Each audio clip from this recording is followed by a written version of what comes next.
क्या आप जानते हैं कि आज का भारत, जिसकी अर्थव्यवस्था दुनिया की सबसे बड़ी अर्थव्यवस्थाओं में गिनी जाती है, उसकी नींव 75 साल पहले बनाई गई पंचवर्षीय योजनाओं ने रखी थी।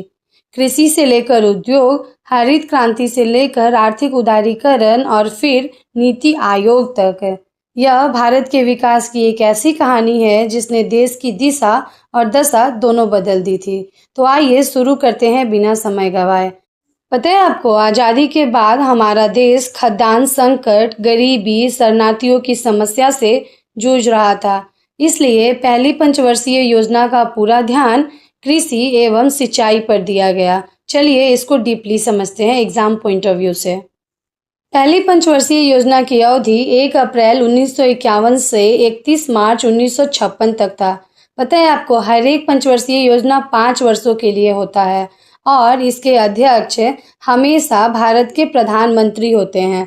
उस वक्त भारत के प्रधानमंत्री पंडित जवाहरलाल नेहरू जी थे, इसलिए योजना आयोग के अध्यक्ष भी वही थे।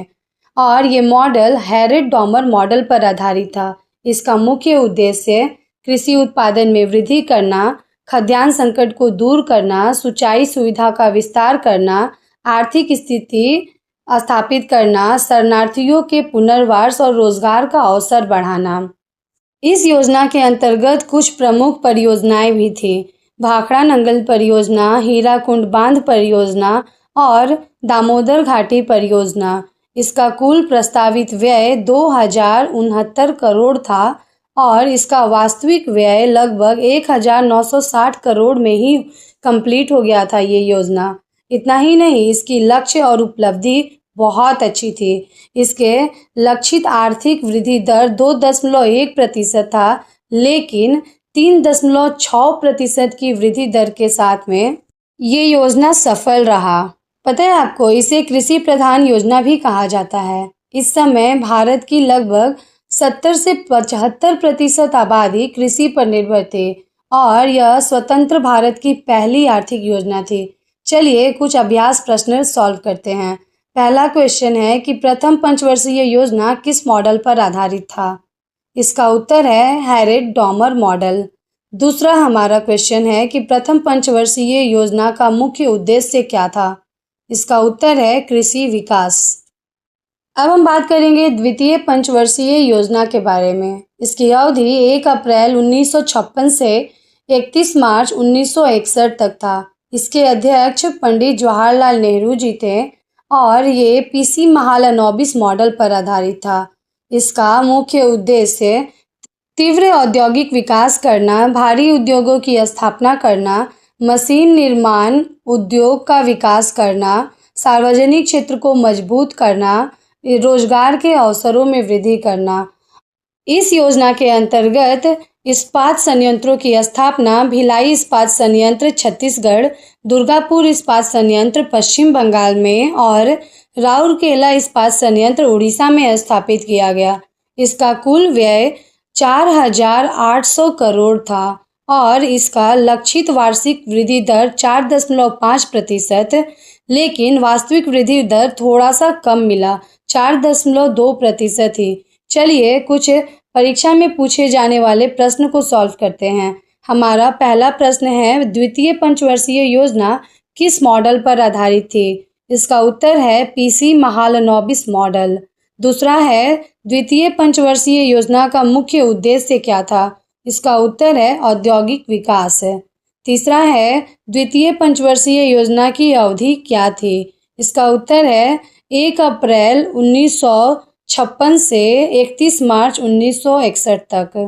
अब हम बात करेंगे तृतीय पंचवर्षीय योजना के बारे में, जिसकी अवधि 1 अप्रैल 1961 से 31 मार्च 1966 तक था। इस योजना के अध्यक्ष पंडित जवाहरलाल नेहरू जी थे। ये मॉडल स्वावलंबी अर्थव्यवस्था यानी कि सेल्फ रिलायंट इकोनॉमी की अवधारणा पर आधारित था। इसका मुख्य उद्देश्य अर्थव्यवस्था को आत्मनिर्भर बनाना, कृषि उत्पादन में वृद्धि करना, रोजगार के अवसर बढ़ाना, राष्ट्रीय आय में वृद्धि करना और इसके प्रमुख क्षेत्र कृषि, उद्योग, ऊर्जा, परिवहन, शिक्षा, विज्ञान और प्रौद्योगिकी था। इसकी प्रमुख उपलब्धियां खाद्यान्न उत्पादन बढ़ाने के लिए प्रयास किए गए, उर्वरक उद्योग और सिंचाई परियोजनाओं का विस्तार हुआ। पंचायती राज और सहकारी संस्थाओं को भी बढ़ावा मिला था, लेकिन फिर भी ये तृतीय पंचवर्षीय योजना असफल रहा, क्योंकि 1962 का भारत चीन युद्ध हुआ था, 1965 का भारत पाकिस्तान युद्ध और लगातार सूखा और खाद्यान्न संकट के कारण ये योजना असफल रहा। इसका लक्षित आर्थिक वृद्धि दर 5.6% था, लेकिन इसका वास्तविक वृद्धि दर केवल 2.4% ही रहा। योजना अपने लक्ष्य को पूरी तरह प्राप्त नहीं कर सकी। बेसिकली योजना की असफलता का प्रमुख कारण 2 युद्ध और सूखा था। तृतीय पंचवर्षीय योजना की असफलता के बाद 1966 से 1969 तक योजना अवकाश प्लान हॉलीडे घोषित किया गया। चलिए अब कुछ प्रैक्टिस एमसीक्यू भी सॉल्व करते हैं। हमारा पहला क्वेश्चन है कि तृतीय पंचवर्षीय योजना का मुख्य उद्देश्य क्या था? इसका उत्तर है आत्मनिर्भरता प्राप्त करना। दूसरा है तृतीय पंचवर्षीय योजना के दौरान कौन कौन से युद्ध हुए थे? इसका उत्तर है 1962 और 65 का युद्ध।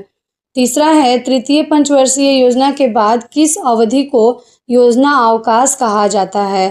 तो इसका उत्तर है 1966 से 1969 तक की अवधि को।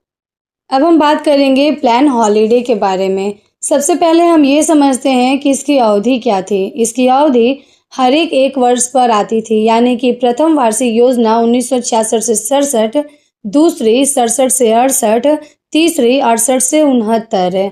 अब ये पॉइंट है कि इसकी आवश्यकता क्यों पड़ी। जैसा कि हमने पहले भी आपके साथ डिस्कस किया था, 1962 का भारत चीन युद्ध, 1965 का भारत पाकिस्तान युद्ध, लगातार सूखा, खाद्यान्न संकट एवं महंगाई, विदेशी मुद्रा संकट, ये सब मुख्य कारण थे और इसके मुख्य उद्देश्य कृषि उत्पादन बढ़ाना, खाद्यान्न संकट से निपटना, अर्थव्यवस्था को स्थिर करना, महंगाई को नियंत्रित करना और संसाधनों का पुनर्गठन करना। चलिए अब कुछ प्रैक्टिस एमसीक्यू भी सॉल्व करते हैं। पहला है योजना अवकाश की अवधि क्या थी? तो इसका उत्तर है 1966 से 1969। दूसरा है योजना अवकाश के दौरान कितनी वार्षिक योजनाएं लागू की गई थी? इसका उत्तर है 3। योजना अवकाश का मुख्य कारण क्या था? इसका उत्तर है युद्ध, सूखा एवं आर्थिक संकट। चौथा है योजना अवकाश के दौरान किस क्रांति की नींव रखी गई थी? इसका उत्तर है हरित क्रांति। अब हम बात करेंगे चतुर्थ पंचवर्षीय योजना के बारे में, जिसकी अवधि 1969 से लेकर 1974 तक था। पता है आपको, अब सरकार का ध्यान विकास के साथ साथ स्थिरता और आत्मनिर्भरता पर भी था। इसी अवधि में बैंकों का राष्ट्रीयकरण और हरित क्रांति को बढ़ावा मिला। इस योजना की अध्यक्ष श्रीमती इंदिरा गांधी थी और ये गाडगिल मॉडल पर आधारित था। इसके प्रमुख क्षेत्र कृषि, उद्योग, ऊर्जा, परिवहन, परिवार नियोजन और सामाजिक सेवाएं थे। इसका मेन उद्देश्य मुद्रास्फीति पर नियंत्रण करना था, लेकिन ये योजना भी असफल रही।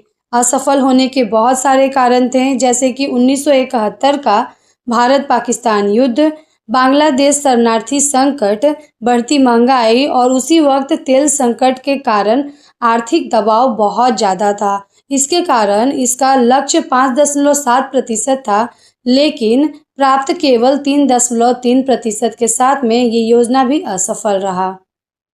चलिए अब कुछ प्रैक्टिस एमसीक्यू भी सॉल्व करते हैं। पहला है चतुर्थ पंचवर्षीय योजना का मुख्य उद्देश्य क्या था? इसका उत्तर है विकास के साथ स्थिरता एवं आत्मनिर्भरता। दूसरा है चतुर्थ पंचवर्षीय योजना की अवधि क्या थी? इसका उत्तर है 1969 से 1974 तक। तीसरा क्वेश्चन है कि चतुर्थ पंचवर्षीय योजना के दौरान किस क्षेत्र पर विशेष बल दिया गया था? इसका उत्तर है परिवार नियोजन। चौथा क्वेश्चन है चतुर्थ पंचवर्षीय योजना के दौरान भारत का वास्तविक आर्थिक वृद्धि दर कितना था? इसका उत्तर है 3.3%। अब हम बात करेंगे पंचम पंचवर्षीय योजना के बारे में, जिसकी अवधि 1974 से 1979 तक था और इस योजना की अध्यक्ष श्रीमती इंदिरा गांधी थी और ये मॉडल डीपीधर मॉडल पर आधारित था। इसका मुख्य उद्देश्य गरीबी उन्मूलन, आत्मनिर्भरता, रोजगार के अवसर बढ़ाना, न्यूनतम आवश्यकताओं की पूर्ति करना, आर्थिक असमानता को कम करना था। इस योजना के दौरान मुख्य नारा गरीबी हटाओ था। इसके दौरान प्रमुख कार्यक्रम भी चलाए गए। 20 सूत्रीय कार्यक्रम 1975 में और न्यूनतम आवश्यकता कार्यक्रम। प्रमुख उपलब्धियां: गरीबी उन्मूलन कार्यक्रम को बढ़ावा मिला, ग्रामीण विकास योजनाओं का विस्तार हुआ, रोजगार सृजन पर विशेष ध्यान दिया गया। अब तक की सबसे अधिक आर्थिक वृद्धि दर दर्ज की गई। चलिए अब कुछ प्रैक्टिस एमसीक्यू भी सॉल्व करते हैं। पहला क्वेश्चन है कि पंचम पंचवर्षीय योजना का मुख्य नारा क्या था? इसका उत्तर है गरीबी हटाओ। पंचम पंचवर्षीय योजना किस मॉडल पर आधारित थी? इसका उत्तर है डीपी धर मॉडल। तीसरा, 20 सूत्रीय कार्यक्रम कब शुरू किया गया था? इसका उत्तर है 1975।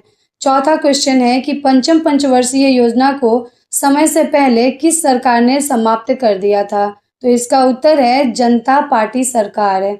पांचवा है पंचम पंचवर्षीय योजना का वास्तविक आर्थिक वृद्धि दर कितना था? इसका उत्तर है 5%।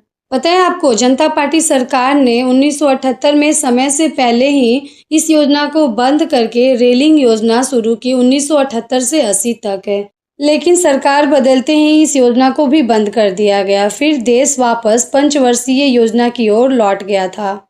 अब हम बात करेंगे छठी पंचवर्षीय योजना के बारे में, जिसकी अवधि 1980 से 85 तक था। इसके अध्यक्ष श्रीमती इंदिरा गांधी थी और यह मॉडल गरीबी उन्मूलन और तकनीकी आधुनिकीकरण की नीति पर आधारित था। इसका मुख्य उद्देश्य गरीबी उन्मूलन करना, रोजगार के अवसर बढ़ाना, आर्थिक विकास की गति तेज करना, तकनीकी आधुनिकीकरण को बढ़ावा देना और ऊर्जा क्षेत्र में विकास करना था। इस योजना का मुख्य नारा गरीबी उन्मूलन और आत्मनिर्भरता था। पता है आपको, इस योजना के अंतर्गत कुछ प्रमुख कार्यक्रम भी चलाए गए, जैसे कि राष्ट्रीय ग्रामीण रोजगार कार्यक्रम 1980 में चलाए गए, राष्ट्रीय भूमिहीन रोजगार गारंटी कार्यक्रम 1983 में और समेकित ग्रामीण विकास कार्यक्रम को विस्तार दिया गया। इस योजना का लक्षित आर्थिक वृद्धि दर 5.2% था, लेकिन इसका वास्तविक वृद्धि दर 5.7% के साथ में ये योजना सफल रहा। अब हम चलिए कुछ प्रैक्टिस एमसीक्यू सॉल्व करते हैं।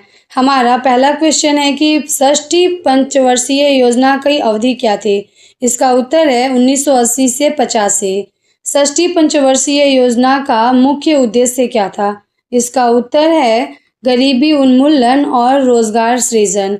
तीसरा है राष्ट्रीय ग्रामीण रोजगार कार्यक्रम कब शुरू किया गया था? इसका उत्तर है 1980। चौथा क्वेश्चन है ग्रामीण भूमिहीन रोजगार गारंटी कार्यक्रम कब शुरू किया गया था?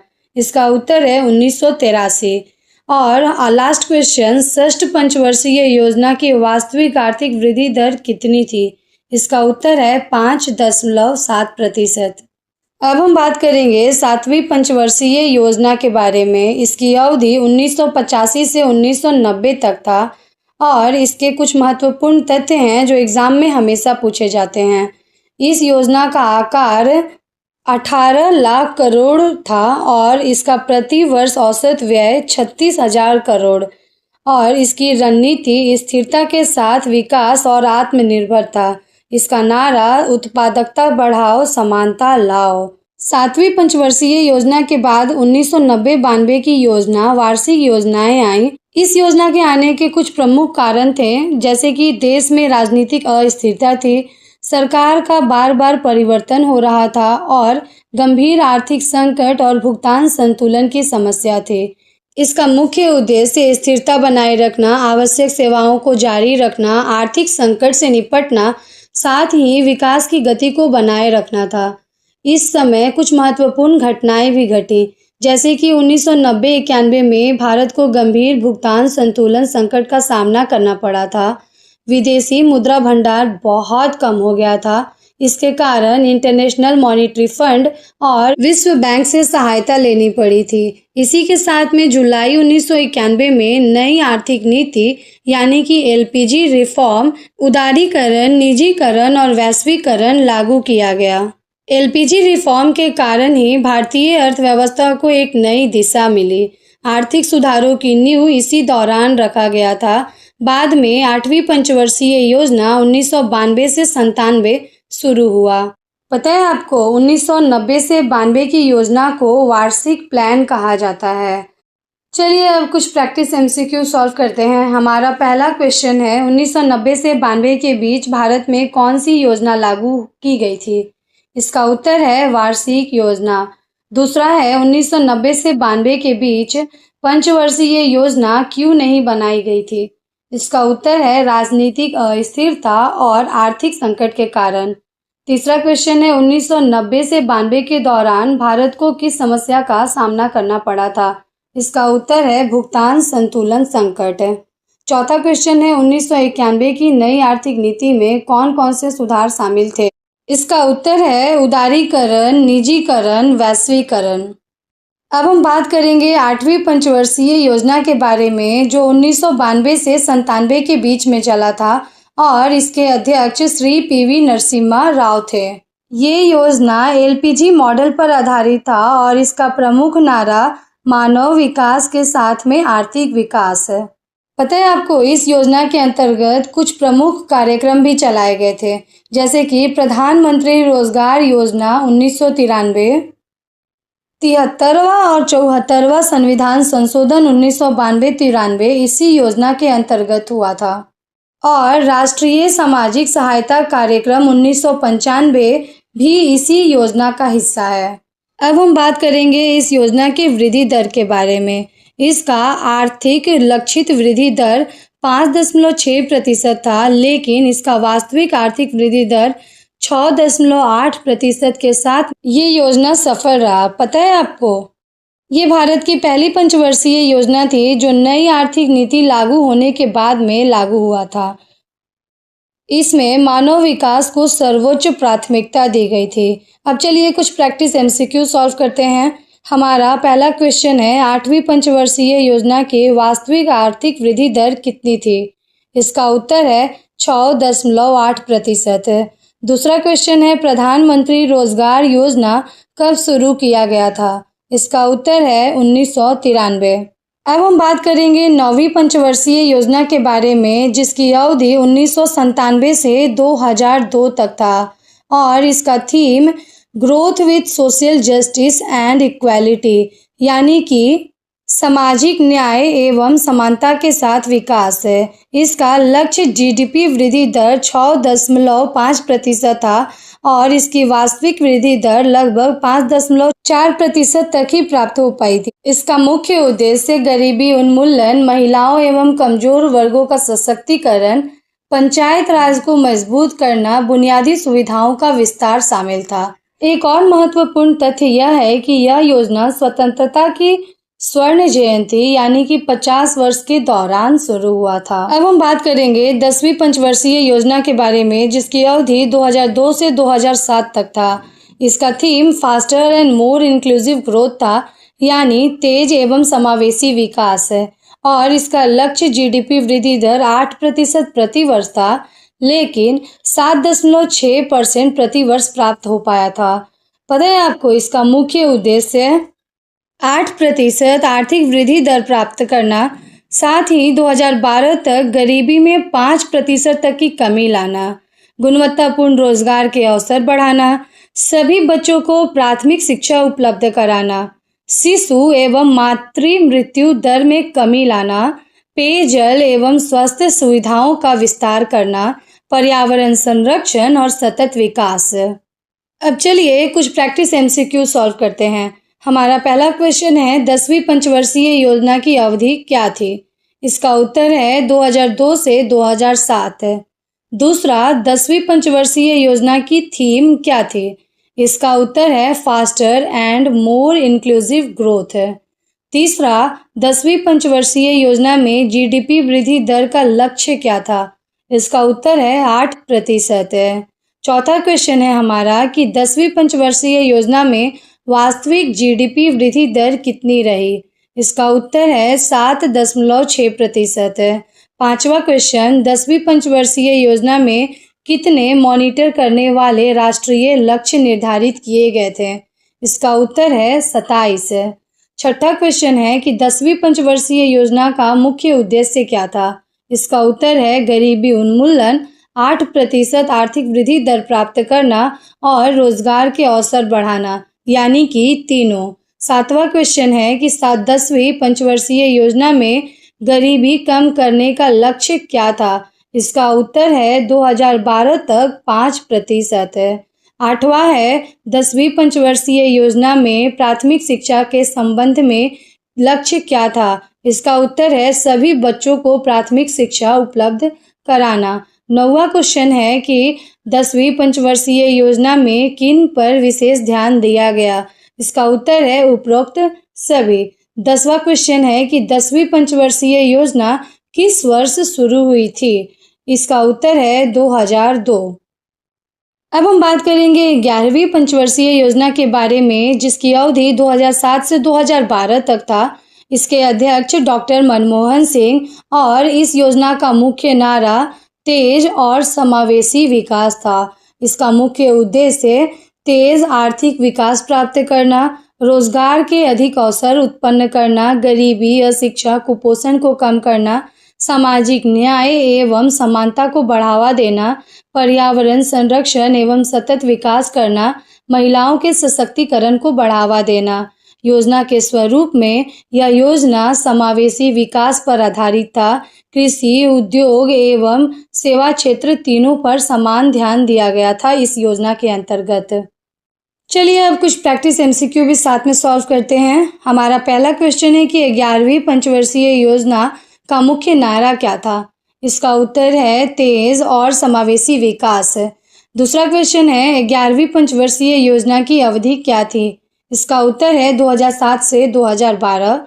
तीसरा, 11वीं पंचवर्षीय योजना में लक्षित आर्थिक वृद्धि दर कितनी रखी गई थी? इसका उत्तर है 9%। चौथा क्वेश्चन है 11वीं पंचवर्षीय योजना के दौरान वास्तविक आर्थिक वृद्धि दर लगभग कितना रहा? इसका उत्तर है 7.9%। पांचवा क्वेश्चन है 11वीं पंचवर्षीय योजना का प्रमुख उद्देश्य क्या था? इसका उत्तर है समावेशी विकास और रोजगार सृजन। अब हम बात करेंगे 12वीं पंचवर्षीय योजना के बारे में, जिसकी अवधि 2012 से 2017 तक था, लेकिन ये 2015 तक ही चला था। फिर इसकी theme faster, more inclusive and sustainable growth था, यानी कि तेज, अधिक समावेशी और सतत विकास। लक्ष्य जीडीपी वृद्धि दर 8% प्रति वर्ष था। इसका मुख्य उद्देश्य तेज, समावेशी, सतत आर्थिक विकास प्राप्त करना, गरीबी, भूख और कुपोषण की कमी को खत्म करना, रोजगार के अधिक अवसर प्रदान करने या फिर सतत एवं समावेशी विकास के लिए सुशासन और पारदर्शिता को बढ़ाना। एक और विशेष तथ्य, इस योजना में समावेशी विकास पर विशेष जोर दिया गया था। कृषि, विनिर्माण और सेवा क्षेत्र तीनों क्षेत्रों में संतुलित वृद्धि पर बल दिया गया था। चलिए अब एमसीक्यू सॉल्व करते हैं। पहला क्वेश्चन है कि 12वीं पंचवर्षीय योजना की अवधि क्या थी? इसका उत्तर है 2012 से 2017। दूसरा क्वेश्चन, 12वीं पंचवर्षीय योजना की थीम क्या थी? इसका उत्तर है तेज एवं समावेशी विकास। 12वीं पंचवर्षीय योजना में जीडीपी वृद्धि दर का लक्ष्य क्या था? इसका उत्तर है 8%। चौथा क्वेश्चन है 12वीं पंचवर्षीय योजना में मुख्य फोकस किस पर था? इसका उत्तर है समावेशी और सतत विकास। पांचवा क्वेश्चन, 12वीं पंचवर्षीय योजना में किस क्षेत्र को अधिक बढ़ावा देने पर बल दिया गया था? इसका उत्तर है कृषि, विनिर्माण एवं सेवा तीनों क्षेत्र। छठा क्वेश्चन, 12वीं पंचवर्षीय योजना में सतत विकास पर विशेष रूप क्यों दिया गया था? इसका उत्तर है पर्यावरण संरक्षण के लिए। सातवां क्वेश्चन, 12वीं पंचवर्षीय योजना में किसको समान अवसर प्रदान करने पर बल दिया गया था? इसका उत्तर है ग्रामीण और शहरी दोनों क्षेत्रों को। आठवां क्वेश्चन, 12वीं पंचवर्षीय योजना में महिला सशक्तिकरण पर क्यों जोर दिया गया था? इसका उत्तर है लैंगिक समानता के लिए। नौवां क्वेश्चन, 12वीं पंचवर्षीय योजना में स्वास्थ्य, पेयजल और स्वच्छता को किस रूप में देखा गया? इसका उत्तर है बुनियादी सुविधाएं। 10वां क्वेश्चन, 12वीं पंचवर्षीय योजना में कितने क्षेत्रों में संतुलित वृद्धि पर बल दिया गया था? इसका उत्तर है 3। अब हम बात करेंगे नीति आयोग के बारे में। पता है आपको, योजना आयोग के समाप्त होने के बाद में नीति आयोग की स्थापना 1 जनवरी 2015 को भारत सरकार द्वारा किया गया था और इसका मुख्यालय नई दिल्ली में है। इसके अध्यक्ष भारत के प्रधानमंत्री होते हैं और इसका स्वरूप नीति थिंक टैंक एवं सलाहकार संस्था के रूप में है। इसका उद्देश्य सहकारी संघवाद को बढ़ावा देना, राज्य की नीति निर्माण में भागीदारी बनाना, अर्धकालीन नीतियों एवं रणनीतियां तैयार करना, साथ ही सतत एवं समावेशी विकास को बढ़ावा देना है। इसके साथ ही नवाचार और उद्यमिता को प्रोत्साहित करना भी है। अब हम बात करेंगे नीति आयोग के कुछ प्रमुख पहलों के बारे में। Atal innovation mission, SDG, India index, aspirational district programme, national multi dimensional poverty index, ये सब प्रोग्राम नीति आयोग के द्वारा चलाया गया था। अब चलिए कुछ परीक्षा के लिए महत्वपूर्ण तथ्य भी समझते हैं। पता है आपको, योजना आयोग की स्थान नीति आयोग ने लिया है। नीति आयोग का गठन 1 जनवरी 2015 को हुआ था। इसके अध्यक्ष भारत के प्रधानमंत्री होते हैं। मुख्यालय नई दिल्ली में है। इसका मुख्य उद्देश्य सहकारी संघवाद एवं नीति निर्माण में राज्यों की भागीदारी है। चलिए अब वीडियो को यहीं पे खत्म करते हैं। यदि आपको मेरी ये वीडियो उपयोगी लगी हो तो वीडियो को लाइक करें, अपने दोस्तों के साथ शेयर करें और ऐसे ही सरल एवं गुणवत्तापूर्ण कंटेंट के लिए माई स्टडी जोन को सब्सक्राइब करना बिल्कुल ना भूलें। फिर मिलते हैं आपसे एक नई वीडियो के साथ में। तब तक के लिए धन्यवाद। जय हिंद।